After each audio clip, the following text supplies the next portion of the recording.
really great to be here. A little daunting as I think back to when we started. You hear me okay? Yeah. To when we started this project in about 1996. Julia's going to talk about what the project was, is, and a bit about how we got there, but I want to introduce it with that particular question, how we got there. Jaya mentioned that that's often of interest when people are talking about their projects. It was not through planning. The only planning we had been doing at that time was to find a warm place where we might go and relax off and on during the winter. And Julia, as many immigrants do, was giving some thought to an opportunity to pay back. Rather, it was serendipity. I realized that 1996 was another era. We didn't know the words for social entrepreneurship, sustainability, even environmental studies. One word that we knew was conservation, and the Nature Conservancy gave us an opportunity. That was the serendipity. We believed in that philosophy. They took us to a place where we met some people who were inspiring. You'll see a photo of them later, Jose and Nati. And we saw deforestation, first time. And we encountered some small traditional farmers who were in a struggle against agribusiness. And that's how this all came about. So we went from serendipity to deciding to sort of join forces in what became a project. So USAID and the coffee that was being made. Well, you go ahead, and Julie's going to expound with some photos. I'll stay up here. So when we got there, the deforested hillsides, Nature Conservancy, Bill mentioned, got us there. They asked me to write a story about one of their protected sites further up the mountain from here, and so we ended up in this little community and got an education, about what was happening, that this is a new special variety of coffee that had been brought in by USAID. The traditional coffee is grown under little shade trees that create a little eco-environment and protect the plants. And this new variety was grown under full sun, so you could grow more of it. Plants weren't as high, so it was easier to cultivate, but it meant that you cut down the forests, and then because you destroyed the little ecosystem, you had to use pesticides. Therefore, the water sources became polluted. All of this stuff was just hit us. So we had the first-time experience of seeing what happens to these areas where this kind of cultivation has been going on. And so we met some people on the ground. We met Jose and Nati, and through them some of the local small farmers, and they were growing coffee their traditional way, little parcelas. But they couldn't compete with a big sort of plantaciones of coffee. And so I was writing my story about them, and they asked, as we became very involved in listening to the story, if we could help them. And I said, sure, I'm going to write a terrific article that will bring people to your cause. They said, no, can you help us? And I said, well, we live in Vermont. And so Bill said, at that point, Mario, he said, what are they saying? And I said, do I translate? Because I do. He grew up in a small farm in Nebraska with a soft spot in his heart for the little farmer. And sure enough, he said, how can we not help them? So this is how we got involved. We started buying some of the abandoned plots and joining this group of small farmers. First thing we did was plant trees. And one of the things about the tropics is you have a full year growing season. And so it can be very forgiving if you don't take it to the extreme of some of the areas like we have right next door in Haiti. So anyhow, we were doing this stuff, and Vince got in touch with us, Vermont Institute of Natural Science, and how the heck had they found out that we in Weybridge had this farm project in the Dominican Republic? Well, a little bird told them. This is the big-nosed thrush. It's on the endangered list. come to find out that it summers in the Green Mountains, and guess where it winters? On our mountain in the Dominican Republic. So at that point, that's when Bill turns to me and says, see, I told you so. I said, Vermont, the Dominican Republic, you know, we can't connect this stuff. Well, the little bird had. So anyhow, we did create a market for Dominican coffee. We call the coffee Alta Gracia because the National Virgencita that are the sort of the iconic protectress of the different Latin American countries that they appeared in. La Alta Gracia is the one for the DR. And it's a wonderful name for a coffee farm because the coffee grows high up, Alta, and we wanted the project to be a place of grace, that spread grace, Alta Gracia. This was the original etiqueta that we made sort of online, handmade. And I still remember we would bring back, this was pre-9/11, duffel bags of the green beans. Bill would take them up to Burlington to be toasted, and then he would go and deliver 1-pound bags to a few friends who were tolerating our craziness. And eventually we connected with Vermont Coffee Company, and they actually started Café Alta Gracia. And then Paul Ralston, who was down here right in Weybridge, created the second one, Tres Mariposas, which is a blend of our coffee and 2 others. And it won the best cup of coffee in New York City in 2006, New Yorker magazine. And we were astonished. It's only served in one place in the village, but it won the best cup of coffee in the city. So, Phil said, don't start telling all the stories, but speeding it up. So Bill was doing all this farming thing, and I'm really not obviously the farmer in the family. And I said, well, what am I going to do? And one of the things that kept, really troubling me is the reason that these little farmers haven't been able to connect with first world markets is they were totally analfabetos. They didn't read or write. And then it turned out that it was endemic in the whole community. The kids, adults didn't know how to read or write. We up in the mountains, and this was the local school. So I said, oh, wow, maybe we should start a school on the farm. And we did. We built the centro with 2 dormitorios, and these were not for local students because meanwhile we saw that people would want to come visit, and that, if a group came and wanted to do a project, then we would have also a place for them. Our first teacher was Laura Marlowe, 2001. She was fantastic. She was a little nervous going down. She said, what lesson plans do I take? I said, Laura, anything will be a lesson plan. And she was wonderful with the kids.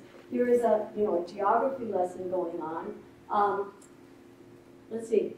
Then, we started to have more readers in the community, and this was exciting. And so we had Peace Corps volunteers, and they had a little Twinkies box full of books, and then we got more and more books.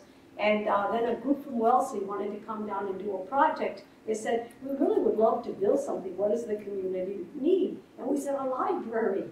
Unheard of. We don't have public libraries in the DR. So we decided, if we build a library, nobody will know what it is or how to go there, a library. So we thought, what is a structure that is very popular?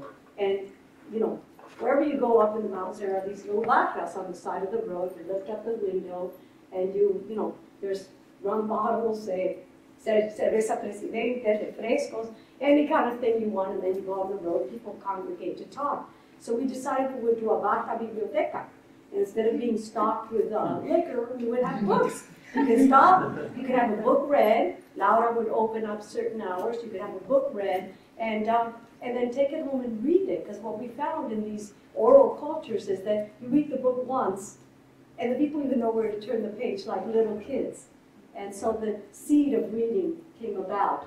And so here it is, the group from Wellesley. It was wonderful that there were mostly women because, we still have that machismo in the culture. And esas mujeres van a construir la biblioteca, and they sure did.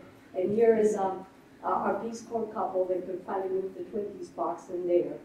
We had another volunteer, Carolyn Stoffer, from Middlebury College, came another year, and here she is in the library with readers. As you see, many more books. We had another volunteer, Rhea Schroe, some of you know her from Middlebury, and you know, I want to thank Tiffany and Peggy, who have been wonderful at the ACE office is now called EIA. EIA, but they are the ones that have found these year-long interns that go down, or they're not really interns, after graduation. They basically, for a very tiny stipend, spend a year of their lives up at the farm as a volunteer teacher or volunteer worker in the community. So Ria started a reading group for the young women in the community, many of them mothers and now continuing education. And one of the heartfelt things was the first book they read was In the Time of the Butterflies. They struggled through it, and then the treat was that they got to go down to a museo of the family, the Middlebury family, and meet the surviving sister. So this was a great moment. Eli, another one of our wonderful volunteers, did a math class for the young men in the community. And you do have to give these treats. The treat was because he used baseball to teach math. And so they wanted to see a baseball game got off the mountain, which is not, believe it or not, it's a small place, and many people up in the mountains have never even seen the ocean, and we're an island. Dylan, the treat there was movie night. He would go down the mountain, charge the computer, and show movies, which became very popular. As soon enough, a school was built, or the shabby one in that locale that you saw earlier became a block school. And I think it was Ria who decided that rather than us having a school on the farm, to work with someone who was going to be staying on the ground, the local teacher. So the school closed. We still have the little library, but she instead started to be the mentor for the teacher, which we will talk about as a lesson learned. Other things, we've had this really wonderful relationship with Middlebury College. The malt, the alternative break trips would go down once they did a flea market. This is a farmer's market that they started. We were in a farming community, and really the little seed of having a farmer's market came from here. Instead of taking things down the mountain and having them be in the supermarket, you know, this idea of a farmer's market that the malt group did. Another thing that happened, another connection, and this was when they had more off-campus day-term classes. I did a course up in the mountains called Riding in the Wilds. And the students took a writing workshop with me half the day, and half the day they worked on community projects, and it was a wonderful, one of the best workshops I've ever had, and some of the best writings that I've had from students were, we put it together in a little anthology. So that was a great connection. So here, Joel is going to talk about the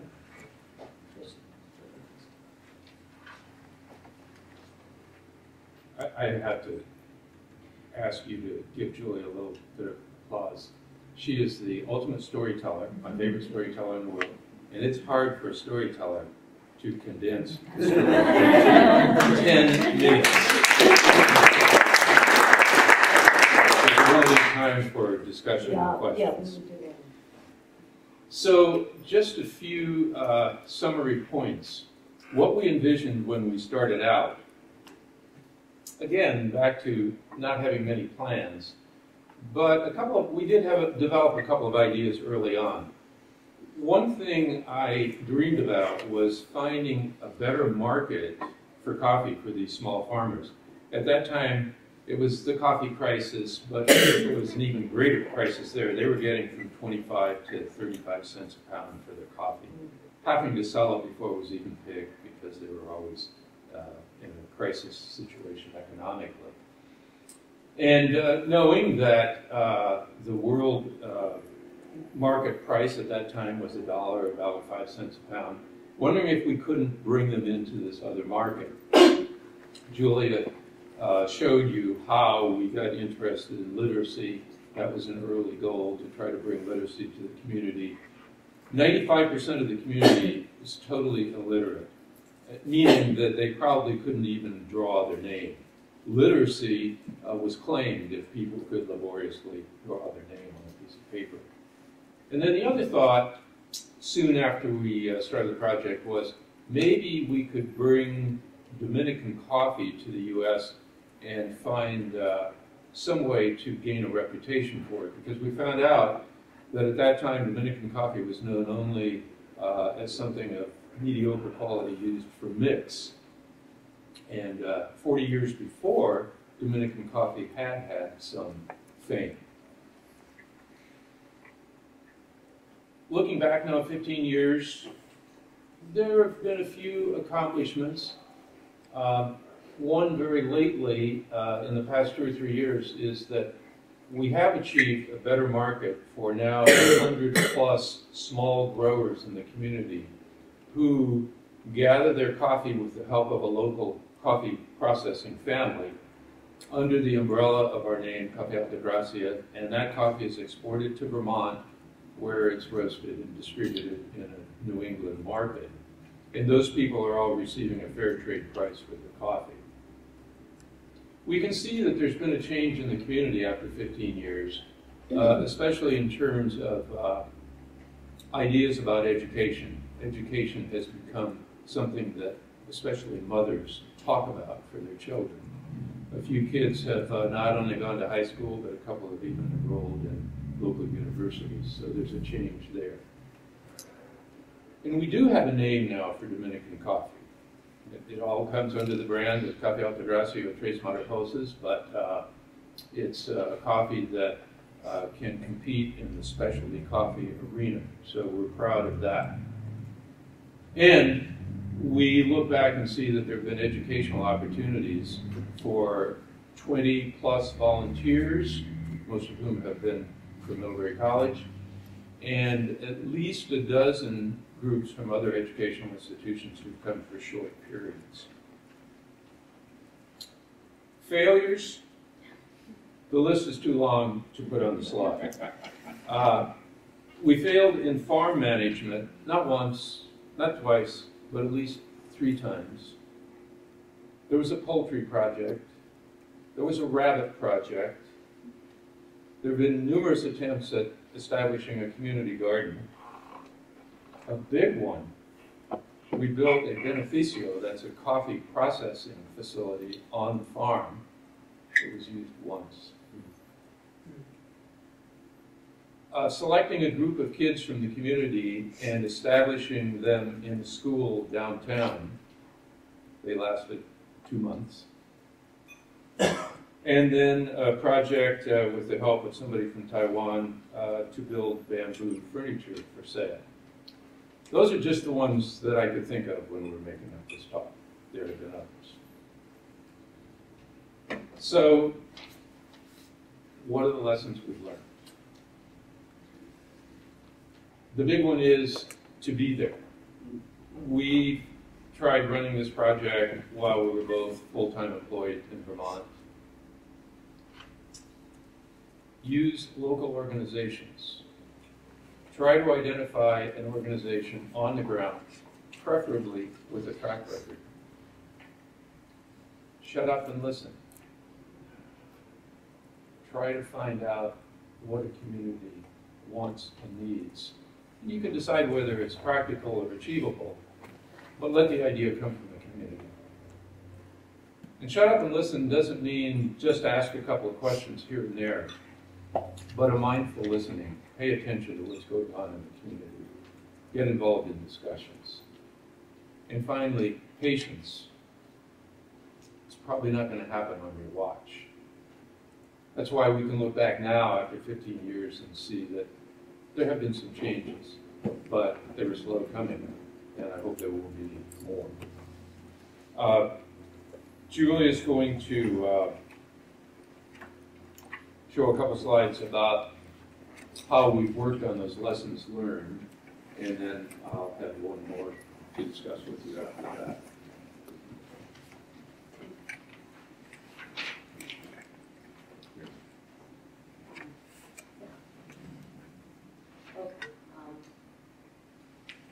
But we thought maybe after the long list, we should see, we asked ourselves what little things that we can see happening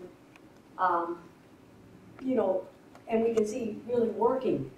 That might be that we maybe started to learn those lessons and incorporate them with what we're doing. One of the groups that we meet up in the mountains a lot are the Haitian workers that are the undocumented workers that cross the border, and they really are the infrastructure of the country. I mean, they work in agriculture, construction, whatever, and yet they're really, the human rights violation towards Haitians are horrible. The worst example is in 1937 when Trujillo had 20,000 Dominicans of Haitian descent and Haitians on the Dominican side of the border murdered. And it was a genocide over the course of 9 days. It happened in 1937, it was never acknowledged, never redressed, never addressed, swept under the rug. And one thing is, if you could say, well, that was a horrible thing in the past, but those human rights violations continue to the present day towards Haitians. One of the laws recently in the books that now they've changed it around so it doesn't look like it's against Haitians is anybody else who was a foreigner and had a child born in the Dominican Republic, automatically that child is a Dominican citizen, unless the parents were Haitian. So, a lot of these migrant workers, they're nationless, the children of the migrant workers. So a group of us in the diaspora and some Jesuit priests who have been living on the border for 30 years and have been working with this population decided that we would do a gathering at the border on the 75th anniversary of the Haitian massacre. This was last October. Things we incorporated, we found an organization on the ground, the Jesuits that have been working there. We listened to them and the group what we should do. Bill and I didn't try to do it all ourselves. It was with a group of diaspora people in New York and people on the ground. And sure enough, it was a small project. We didn't try to, give a name to Dominican coffee, run a coffee farm, have a literacy project. We were having a gathering for 3 days at the border, and it was amazing.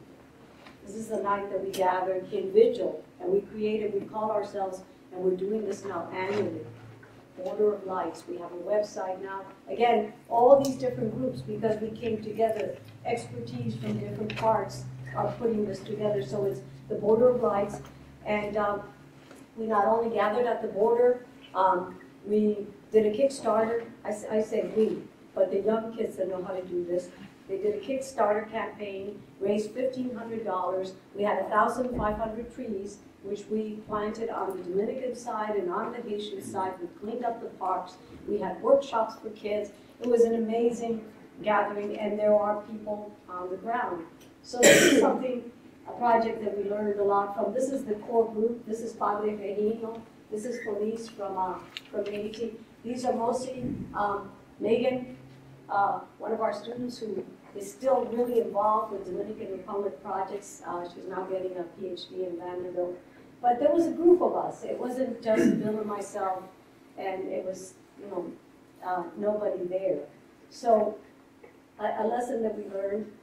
These are just two wonderful moments in it where we went to clean up the park on the Haitian side, and it was deserted, and we thought, oh no, is this going to be another case again? Then we come in, we have the great idea, and nobody's really into it. And all of a sudden, all these women start coming with these brooms to clean up the park, all gathering together. And we said, oh, wow, And then the other thing that I'm finding is really, really important, and we found with getting the kids, is that when you do any of these projects, for me, one of the lessons learned is education, getting the young kids, getting them involved, because they are really the ones that are going to shape this going forward. So these were some of the young people that got involved, and we ended up with, the first time ever,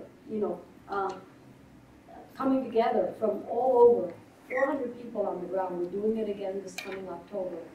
And maybe a small group, but we hope it'll keep growing until it creates real pressure for social change in terms of the Dominican higher-ups. Another small project, Piti, whom we got involved with at the project up in the mountains, they came to us, he and their brothers, and said, we really want to start a bodega, a small place, especially for the Haitian migrant workers to come buy their foods, because the minute they see the Haitian come in, the price goes up and they get cheated. So this is again, they came to us, they had the idea, they were on the ground, they knew how it worked. So this is the bodega de los hermanos cristianos, and with Eichner, his wife, running the bodega. Opportunity. So these are opportunities that I want to present to you all for social entrepreneurship.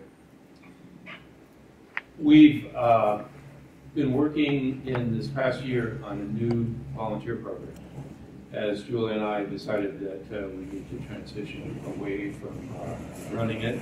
Again, it was another thing that was done rather poorly from a distance. So we've partnered with the Duelist Discovery School in Jarabacoa. Jarabacoa is the town nearest the farm, near the community where all the volunteers have gone. And the two people who founded the Duelist School are Americans who've been in the country 17 years. They have teenage kids who are Dominican citizens completing their secondary education at the Duelist School. And as of this go-around, recruiting for new volunteers, they are going to be under the direction of Crystal Wallace and Chad Wallace at the Duelist School.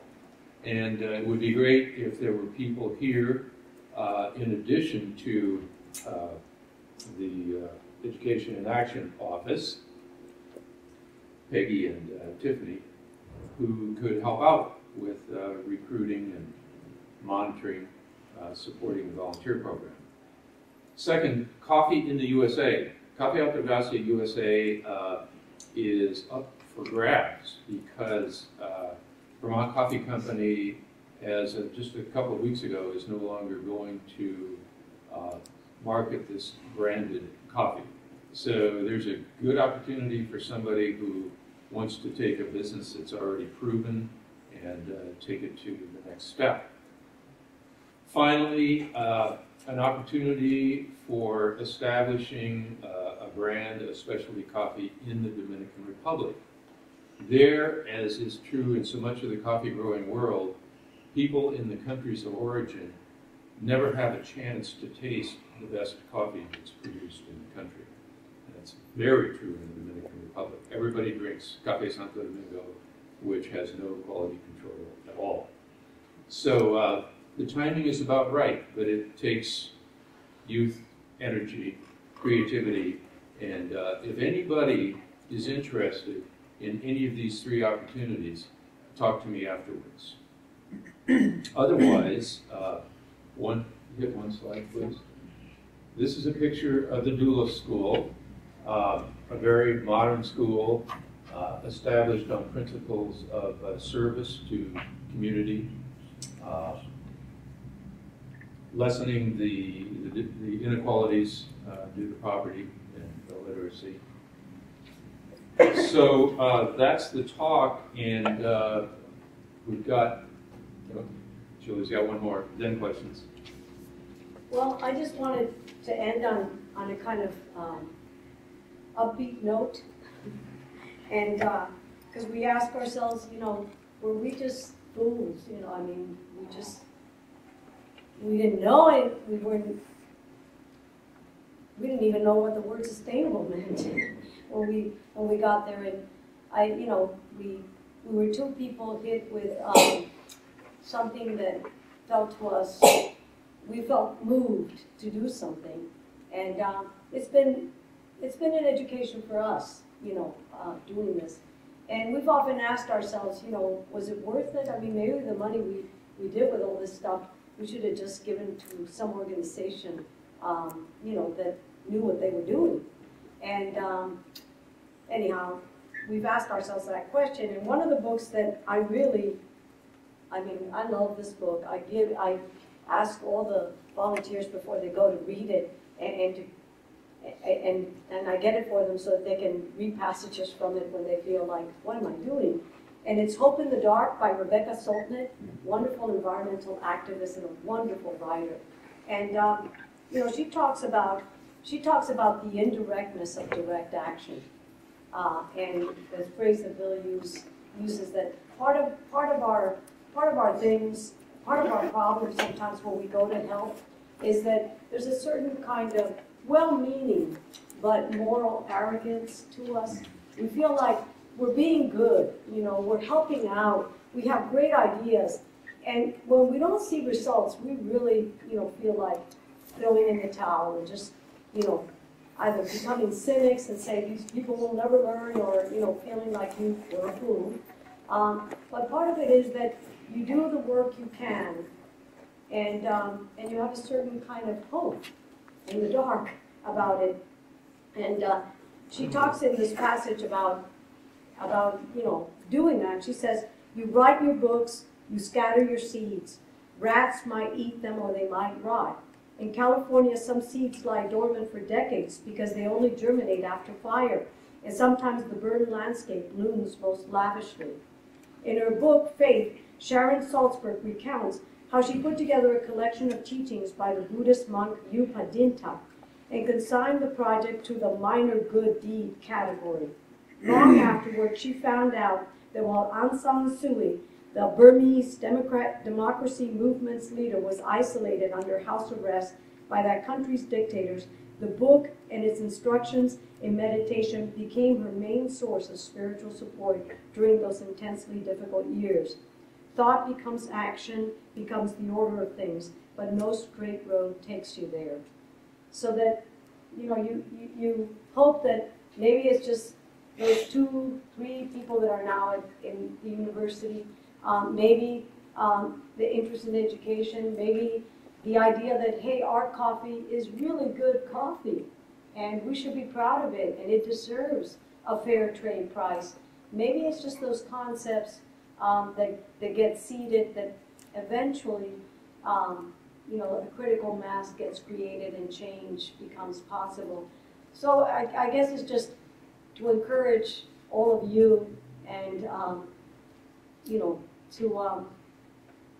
to think and encourage Bill and myself that you know, the fact that it's not always the huge transformation that you dream can happen, and is in your imagination, and is what fuels you, and it's important that it's, you know, probably will be smaller and more indirect than you might have imagined when you started.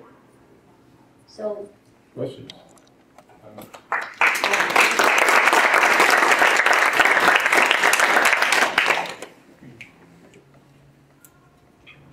Peggy. I just wanted to say, you know, Bill mentioned this, the volunteer program, and I've worked very closely with all of the volunteers over the last 7 years, you know, both in terms of recruiting and you know, and hearing about their time down there. And I have to tell you that 201, you know, my question that I always ask when they come back is, if you could do it all over again, would you? And every single one of them has said in a heartbeat.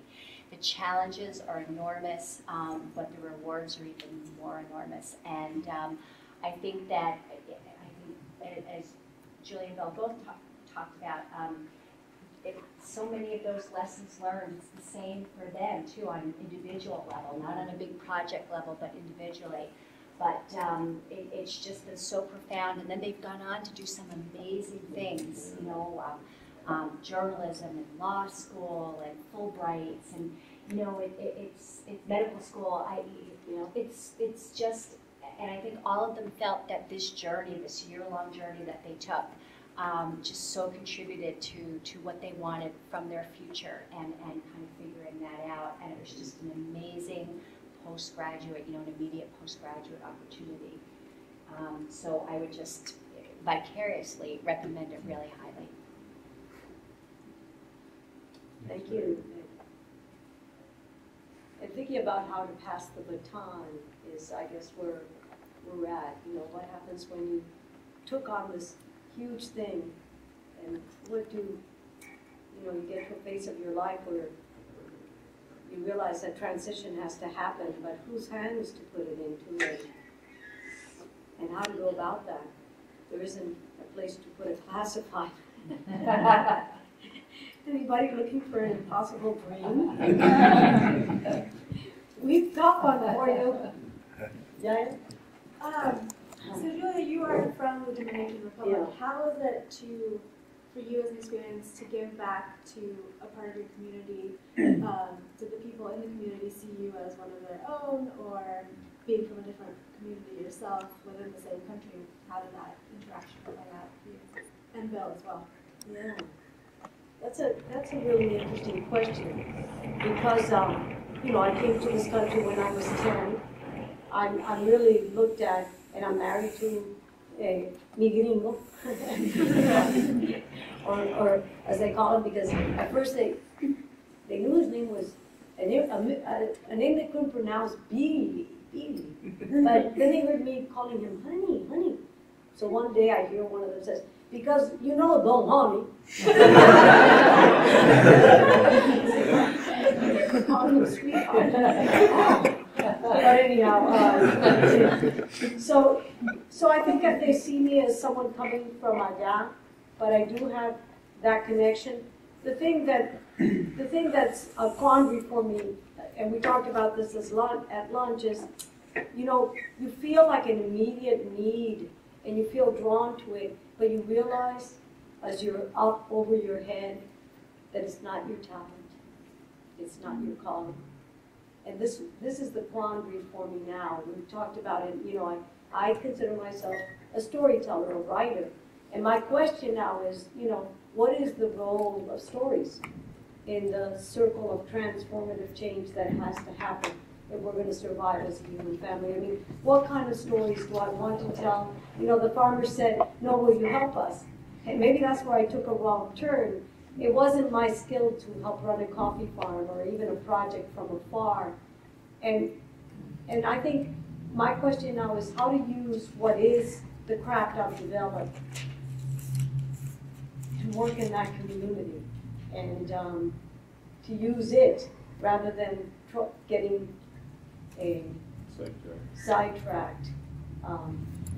And Bill is how they saw us coming in, or they consider Bill honorario dominicano, and I'm crazy because he's, as they say down there, when you are totally integrated in the culture, he's aplatanado. Plátanos are our plantains that are the staple of the diet. So when somebody is aplatanado, how do I translate that? I'm not sure. I guess American is not. Yes, yes. So, but I think part of the danger that we fall into is, let's go talk to Julian Bill. You know, let's talk to Julian Bill. Julian Bill no van a ayudar. And I think we are learning that the thing is. That's what was so rewarding to us about this Colmado that Julia had a picture of. Because there had been some talk about it. We go down 3 or 4 times a year, and BT and Esseline and their baby Rudy are our sort of adopted Haitian family from Mocha Way in Haiti. Mm-hmm. And they had talked about it, and we didn't do anything to encourage it because, you know, starting a business, you don't have any business experience. We just didn't say much about it. And then we went down, and well, the Colmado was open, and it was really rewarding to see that they didn't need our help. They just wanted to talk to us about it. You know, we might give them little bits of advice as we go along, but it's their project and it's working. You know, they're devoted to it. Projects that we've started say, oh man, that sounds good, but it's foreign. You know, the poultry. What happened with the poultry project? Vermont Coffee Company raised about $500. It was cheap to get going. Build a structure, buy some little chicks, and pretty soon the chickens were mature, and there was a bunch for meat and a bunch for eggs. And what the 2 guys running it ended up doing was selling the chickens. What's the word? Fiado? On credit. Fiado. Yeah, which means on credit, and they never got paid for the chickens. So, you know, after the first round of chickens were gone, not only could they buy no chicken feed for the hens, but they couldn't buy the next round of chicks. You know, the project was down the drain in less than a year because there was not the business experience and there was not the close supervision, and it wasn't their project. Yeah.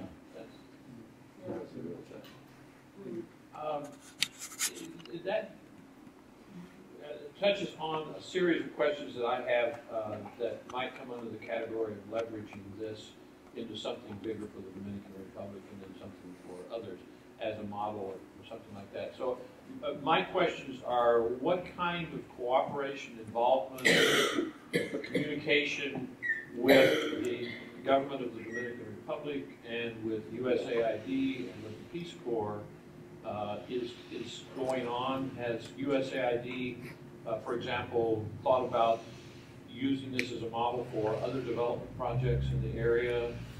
Anything like that happening?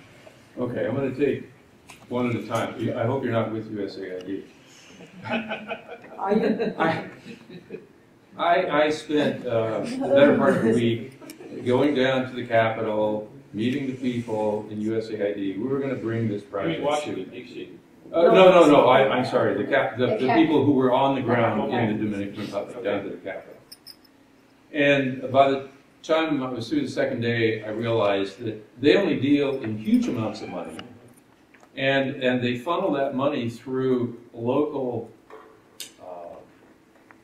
I would say people looking for a way to make money. Right. And, you know, the talk was, well, are we going to buy vehicles? Are we going to establish an office? Are we going to get 3 or 4 employees? What are you talking about? You know, we've been doing this by the seat of our pants, and I was looking for maybe a grant of $500 or $1,000. I'm down on USAID, getting out and listening and actually being there. They hire people to do it, and maybe that works. It didn't work for me. The Peace Corps, I think, is a great model. We've had one experience of a married Peace Corps couple coming in. They were in the picture, Brad and Madrell. They had the Twinkie box to start a library. But they developed a water project for the community that lasted 10 years. And it's just been revised. And then I'm going to tell you about, you said USAID, Peace Corps, and I want to mention Local a reason for the success in bringing farmers to the market was because we associated with a local coffee family, 3rd generation. They have a large farm above ours.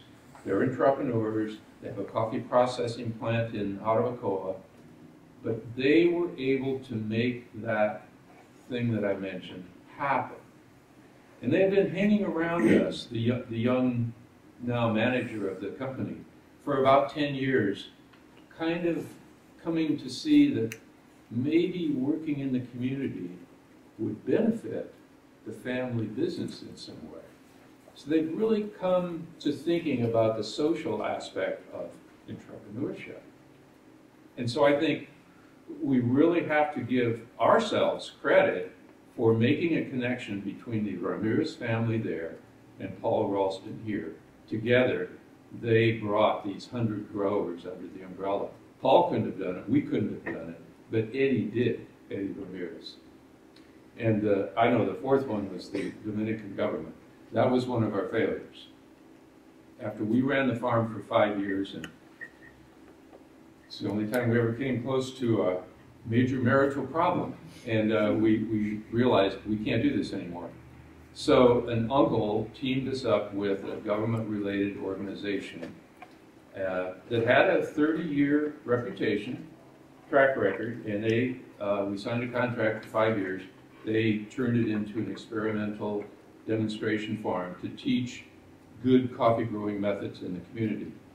And they achieved that to a fair degree, but they could not run the farm in a business-like way. So that was one of the failures. So that's a kind of scattered answer to your question, but we have learned some things there, and some things I could pass on to whoever wants to pick up the baton. And one of the things, when I was talking about the indirectness of direct action, the reason that this local family got involved, like Bill said, it's 3 generations, but the young guy that is now running the company, we would have coffee summits on the farm. The local government organization, the outfit that ran the farm, they decided they wanted to make it a model organic, fair trade farms so that they could educate farmers throughout the country on using sustainable methods. So they sometimes would have conferences and we would be there. And Eddie Ramirez, the young guy, I would always see him, he would come and he would stand at the door just kind of watching. He had never learned the words like sustainability, fair trade, any of these concepts. And he really started to get it out of a business sense, oh, this is how we get, into this higher level of coffee. We have to have these kinds of conceptos and these kinds of criteria, in order to get involved. And I think, they've started doing community projects with their company, and they've also gotten all these small farmers involved. So I think it's one of those seeds that got dropped that we didn't even intend to sow.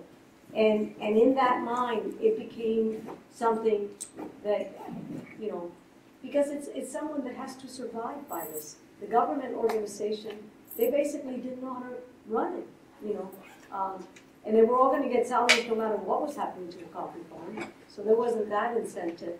And USAID, I remember when Bill came back and he said, they've got this big office in a swanky place in the Capitol. Everybody's driving SUVs, and we're not seeing it on the ground.